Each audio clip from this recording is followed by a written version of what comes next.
Hello friends, इस video lecture में हम लोग ICSE board class 10th physics के अंतर्गत इलेक्ट्रोमैग्नेटिज्म चैप्टर के मल्टीपल चॉइस क्वेश्चन डिस्कस करने वाले हैं।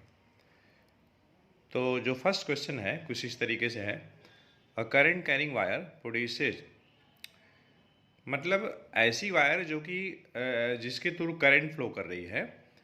तो हंस क्रिश्चियन ओवरस्टड ने 1820 में एक्सपेरिमेंटली ये प्रूव किया था कि जब किसी कंडक्टर से करंट फ्लो करती है तो उस कंडक्टर के अराउंड मैग्नेटिक फील्ड प्रोड्यूस हो जाती है।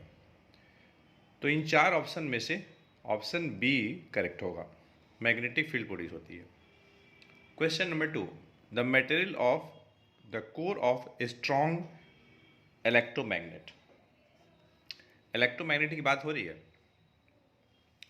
तो कौन सा मटेरियल इस्तेमाल किया जाएगा स्ट्रॉन्ग इलेक्ट्रोमैग्नेट के लिए? चार ऑप्शन है, स्टील है, सॉफ्ट आयरन है, रॉट आयरन है, ब्रास है। तो ऑप्शन बी करेक्ट हो जाएगा, soft iron. Question number 3, the shape of the magnetic field lines around a current carrying conductor. Current carrying straight conductor के चारों तरफ जो मैग्नेटिक फील्ड लाइंस होती है उनका शेप क्या होता है? तो ऑप्शन ए करेक्ट होगा, कॉन्सेंट्रिक सर्कल्स। ऐसे सर्कल्स जिनके सेंटर सेम होते हैं, और वे सेंटर होते कहाँ हैं? तो करंट कैरिंग स्ट्रेट कंडक्टर पे सिचुएटेड होते हैं। Question number 4, right hand thumb rule is use to determine. Right hand thumb rule का हम लोग यूज करते हैं क्या करने के लिए? तो मैग्नेटिक फील्ड का डायरेक्शन पता करने के लिए। तो ऑप्शन बी करेक्ट होगा ये। Question number 5, on reversing the direction of current in a wire the magnetic field produce by it. अगर हम करंट का डायरेक्शन रिवर्स कर दें तो मैग्नेटिक फील्ड का डायरेक्शन भी रिवर्स हो जाएगा। तो ऑप्शन ए करेक्ट होगा, गेट्स रिवर्स्ड। मैग्नेटिक फील्ड का डायरेक्शन रिवर्स हो जाएगा। Question number 6, the magnetic field around the current carrying conductor is. तो करंट कैरिंग कंडक्टर के अराउंड में जो मैग्नेटिक फील्ड होती है वह इन्वर्सली प्रोपोर्शनल होती है किसका? आर का। जहाँ आर क्या है? डिस्टेंस है करंट कैरिंग कंडक्टर से उस पॉइंट का जहाँ पे हम मैग्नेटिक फील्ड की बात कर रहे हैं।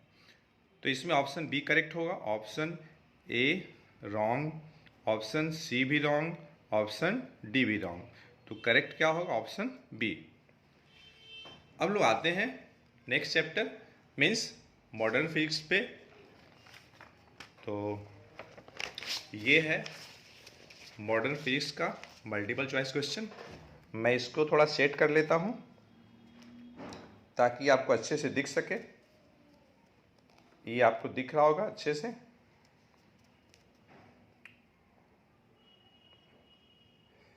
देखिए, जो फर्स्ट क्वेश्चन है कुछ इस तरीके से है, which is more energetic, alpha particle, beta particle, gamma rays. तो सबसे ज़्यादा जो एनर्जी होती है वह गामा की होती है। तो ऑप्शन सी करेक्ट होगा। Okay. Question number 2, nuclear fusion releases energy. Nuclear fusion reaction में एनर्जी रिलीज होती है, कब होती है? तो देखिए, न्यूक्लियर फ्यूजन में लाइट न्यूक्लियाई कंबाइन होकर के हेवी न्यूक्लियस का फॉर्मेशन होता है। तो ऑप्शन सी करेक्ट होगा। Question number 3, radio active nucleus 22686 radium decays by the emission of 2 alpha particle, 1 beta particle and gamma ray. The new nucleus जो X बनेगी उसके बारे में हमको बताना है, उसका कंपोजिशन बताना है। तो देखिए, during the emission of gamma radiation we should not be worried about mass number and atomic number, because during the case of gamma radiation atomic number and mass number remains unchanged. But whenever one alpha particle emitted, then mass number decreases by 4 and atomic number decreases by 2. In this question, since two alpha particle emitted, therefore mass number will decrease by 8 and atomic number will decrease by 4.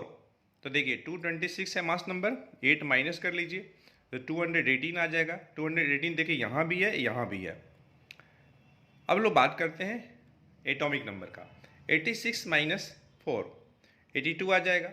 लेकिन साथ ही साथ beta particle का भी emission हो रहा है, इसलिए atomic number जो है 1 इंक्रीज कर जाएगा। मतलब 82 प्लस 1 83, तो ऑप्शन बी करेक्ट हो जाएगा। मतलब जो नया न्यूक्लियस जो बनेगा एक्स, उसका जो कंपोजिशन होगा 218 83x, मतलब उस नई न्यूक्लियस का मास नंबर 218 होगा और एटॉमिक नंबर 83 होगा। Question number 4, for a nuclear fusion reaction to become chain reaction. देखिए न्यूक्लियर फ्यूजन की बात हो रही है। न्यूक्लियर फ्यूजन में हेवी न्यूक्लियस स्प्लिट होता है लाइटर न्यूक्लियाई में। फ्यूजन में लाइटर न्यूक्लियाई कंबाइन होकर के हेवी न्यूक्लियस बनाता है। तो बोल रहा है कि न्यूक्लियर फ्यूजन रिएक्शन को अगर चेन रिएक्शन होना है तो we must have fast neutrons, electrons, protons, slow neutrons. तो ऑप्शन डी करेक्ट होगा, स्लो न्यूट्रॉन्स की बात होगी। Question number 5, in beta emission from a radioactive substance an electron is ejected, this electrons comes from. तो beta emission क्या है? Fast moving electrons होता है, ठीक है, जिसका एजेक्शन कहाँ से होगा? तो न्यूक्लियस ऑफ द एटम से होगा। ये देखिए, तो ऑप्शन सी करेक्ट हो जाएगा।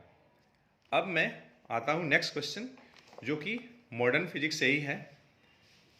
तो मैं इससे भी पहले सेट कर लेता हूँ ताकि आपको स्क्रीन पर अच्छे से दिख सके, स्क्रीन पे अच्छे से दिख सके। तो देखिए question number 6, the radiation which travels with the speed of light is. वह कौन सी रेडिएशन है जो कि लाइट की स्पीड से ट्रेवल करती है? तो gamma rays, option A correct हो जाएगा, gamma rays. Question number 7, the least penetrating radiation is. Least penetrating radiation की बात हो रही है, सबसे कम पेनिट्रेशन की बात हो रही है, alpha beta gamma all.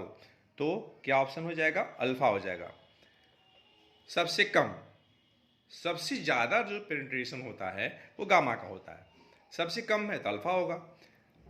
Question number 8, the radiation deviated the most in an electric field. वह कौन सी रेडिएशन है जो इलेक्ट्रिक फील्ड में सबसे ज़्यादा डेविएट होती है? तो देखिए अल्फा जो होता है हेवी होता है इन कंपेरिजन टू बीटा, और गामा में कोई डेविएशन होता ही नहीं है। तो लाइटेस्ट कौन हुआ? अल्फा और बीटा में बीटा हुआ, तो बीटा का डेविएशन ज़्यादा होगा, तो बी ऑप्शन हो जाएगा। क्वेश्चन नंबर 9 है, the phenomena of radio activity is associated with.